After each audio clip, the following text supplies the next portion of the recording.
Hello Year 10. You need to make sure you've got something to write with and something to write on, and a timer that lasts about 5 or 6 minutes. So it could be a song that you like, or anything really, a stop clock on your phone, or just a clock, it doesn't matter. Okay, so you need to get that stuff before we move on, so pause if you don't have it. So, first job this week, you need to tell me what is an isotope, so define it, give me a sentence. You need to say what the term half-life is, define what half-life is, write a sentence for it. You need to find out, using this graph, okay, what the half-life of this sample might be. So we've got count rate up at the side, and we've got time in days, and we've got the decay rate, the activity, okay, changing. So we need to use that graph to find its half-life. And then I've got this setup that makes aluminium foil. It's got a couple of rollers, it's got a radioactive source, and then some other rollers here. These rollers can push with different amounts of force, and they can control the thickness of that foil. Okay. Now, you need to tell me what source would be best to use here. Should it be an alpha source, a gamma source, or a beta source? Okay, which one of these would be most appropriate? And why would the other two not work? Okay, so pause the video here, spend those 5 or 6 minutes to try and answer these questions. Okay, pause. Okay, so answer time. We've got the number of, an isotope is an atom with a number of protons, same number of protons, but different number of neutrons. Okay, so it's the same atom, but it's got different mass. Then define what the term half-life is, the time taken for the activity of the radioactive source to drop by a half. The time taken. If you don't have the words time taken, give yourself a cross and change it. Okay, it's really important that you've got the time taken. Then the half-life of from the graph. So it starts, the activity starts at 80 counts per minute. Half of that, after one half-life, it will drop to a half of that value, which is 40. So we go along at 40, hit the graph, and move down to 2 days. So the half-life is 2 days. It takes 2 days for the activity to drop by a half. Next one, it's got to be beta. Okay, beta is the only source that will work. If you use an alpha source here, the alpha particles, a lot of them will just be absorbed by the air. None of them will go through the tin foil, even if it's or the aluminium foil, sorry, even if it was incredibly thin. Okay, so you wouldn't get any signal in the detector. So alpha won't work. Gamma, okay, nearly all of it, because it's so weakly ionizing, nearly all of it will just go straight through the foil.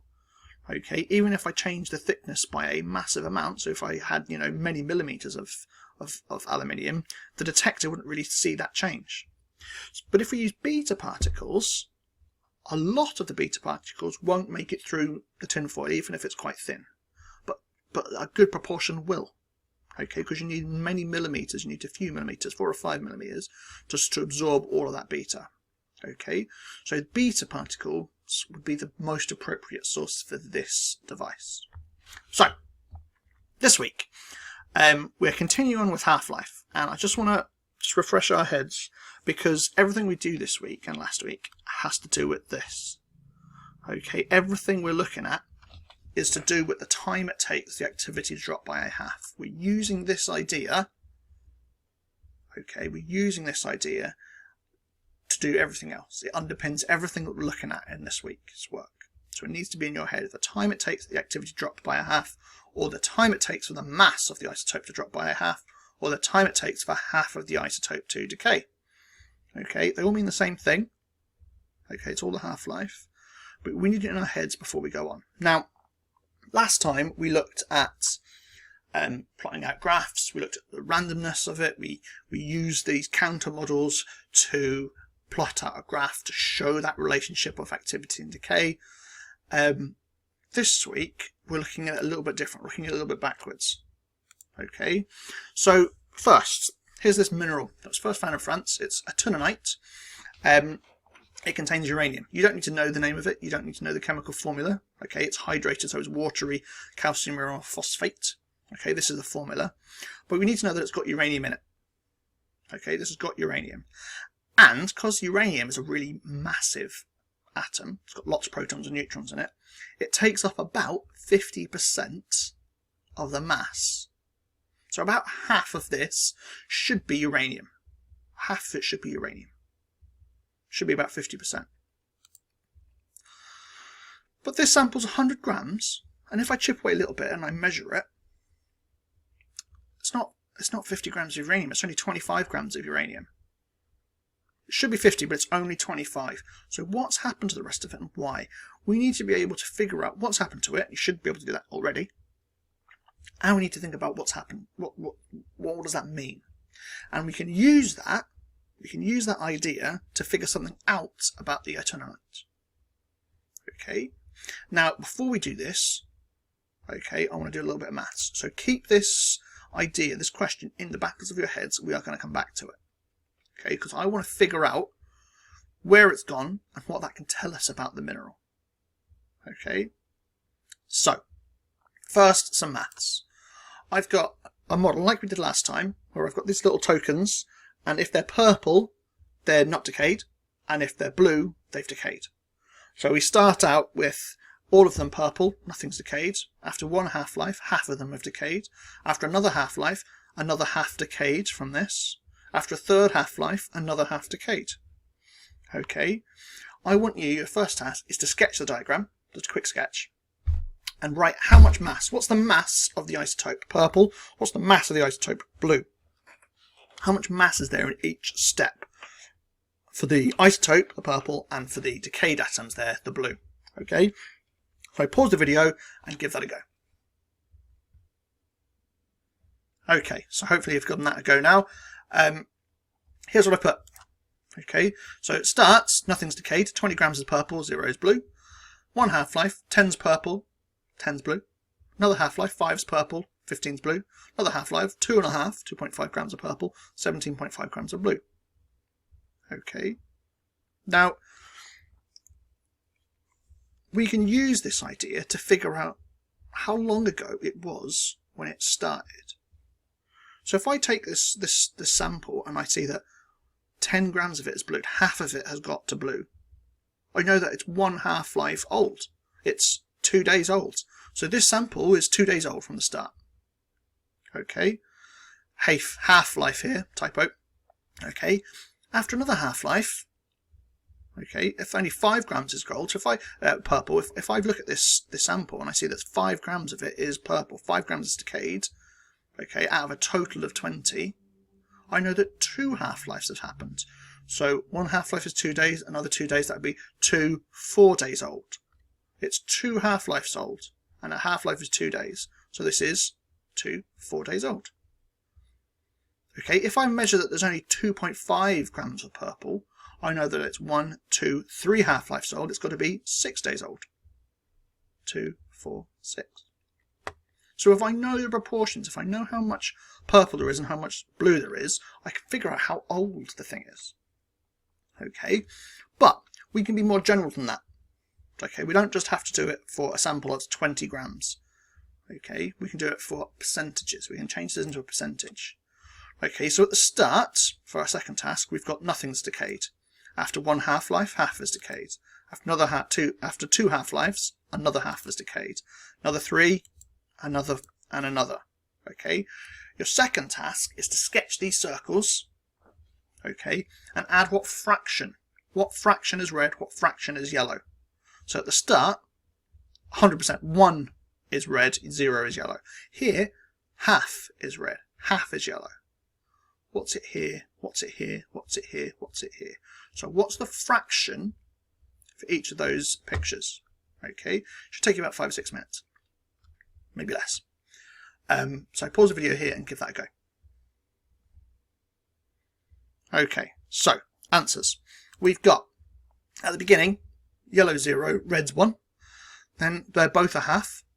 Then we've got half of a half, which goes to a quarter. So this is a quarter is red and 3/4 are yellow. Okay, and then we can half that again. So half of a quarter is an eighth.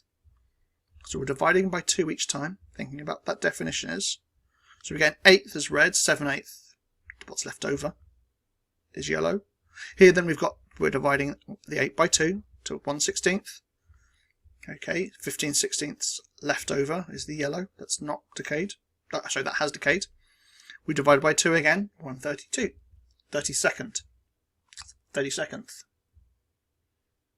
1 upon 32, whatever.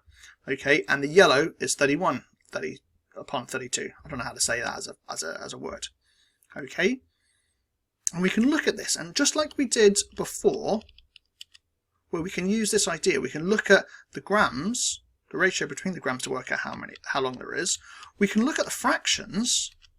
We can look at these fractions and figure out how old it is. If I know that 1/4 is left, I know it's gone through 2 half-lives because I've had to divide it by 2 twice. Okay, if there's 1/8 left, I know there's 1, 2, 3 half-lives have passed because I've had to divide 1 by 2 3 times. And the same with 4, and the same with 5. If I know how much fractions there are, I can use that to figure out how old it is. Okay, so if I've got a sample here, it's half decayed, it's taken 1 half-life, it's 1 half-life old. If I've got a sample here where I've got 3/4 of decayed, it's 2 half-lives old. Okay, it's divided by twice by 2. Okay, so it's 2 half-lives old. I can work out how old it is. Okay, so if we go back to our sample, it starts with an initial mass of 50 grams, but now there's only 25. How many times did I have to divide by 2 to get to 25? I need to do it once. So 50 divided by 2 is 25 grams. Okay, after 1 half-life, it'll be about 25 grams. So this is about 1 half-life old. Okay, it was formed about 1 half-life ago. Now the half-life of uranium, the uranium isotope in atonite, has a half-life of about 2 billion years. So this was formed very shortly after the Earth was formed.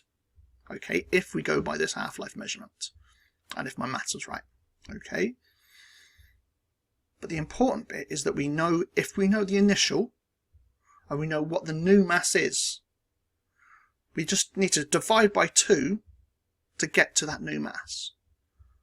Okay, every time we divide by 2, it's 1 half-life of time, and we can just add them up. Okay, now your third, and we can also look at it in terms of a graph. So we've got the mass of uranium, so it starts at 50 grams, it's the initial value, and it's dropping all the time, and when it's got to 25 grams, which is what it was at, 25 grams, when it's got to 25 grams, that's 1 half-life, that's where we are now. Okay, if we took that sample and we looked at it and you needed 12.5 grams, okay, that would be down here, okay, that would be 2 half-lives old. 2 half-lives old. Now, that's how carbon dating works. That's how we determine how old fossils are, to one of the ways. Okay, because in the air that we breathe and the atmosphere that's around us, there's carbon dioxide. And that carbon dioxide is taken in by plants in photosynthesis. And then animals eat those plants, and we eat those plants, and we eat those animals. Okay, so we get a build-up of carbon-14, which is radioactive. Okay, and that continues to happen while we're alive, while we're eating animals, while we're eating plants. Okay, we get a build-up of this carbon-14. And we can look at how much carbon-14 there is in a living thing and how much carbon-14 there is in a fossil. And if we look at the percentages, we can work out how old something is. So if we dug up a fossil and it had 50% carbon-14 that we'd normally see as something that's alive, okay, we know that it's 1 half-life old, so it's about 5,700 years old. If there's only 12.5% of carbon-14, then we know that it's about 17,000 years old. Okay, and this is how we use carbon dating. Okay, to age fossils. Now I've put two videos in the description to the video by this chap who does chemistry videos. They're really good. First one's about nuclear equations. The second one is about half-life calculations. They're both really good videos. I'd recommend you give them a watch. Okay. Now for your third task, I'm going to do some questions. Now I think this is a really difficult topic, so I'm going to talk through how to do these questions. Okay, so that's the next bit. Okay, so first some examples. The activity of a radioisotope is 640 counts per minute, CPM. 2 hours later it's fallen to 80 CPM. We need to find the half-life of the sample. So we know the initial half-life, and we know how long time has passed, how much time has passed, and the final activity amount. Okay, and to find it we just go through some simple steps. So we get the initial count and we divide by 2. Okay, so after one half-life, it's 320. Then we divide by 2 again. We get 160. And another half-life, we divide by again. With your calculator, okay, 640, turn it on, 640 divide by 2. You can use the answer button, okay, and divide by 2, okay, and just keep doing that until you get to the right number as a quick way in your exam. So we divide by 2, once, so 1 half-life, 2 half-lives, 3 half-lives. So in those 2 hours, there were 3 half-lives. Okay, it takes 3 half-lives for it to go from 640 to 80. Hence, okay, 2 hours represents 3 half-lives, so we do 120, okay, in minutes, divided by 3 to give me 40 minutes. Okay, now in your exam, you should always be getting nice, straightforward numbers. You're going to get multiples of half-life. You wouldn't start with 640 and then the final final count rate would be 70 counts per minute. Okay, because that wouldn't fit a whole number of half-lives. There'd be an extra bit. Okay, so in the examples that you do, it will always be whole numbers of half-lives. Okay.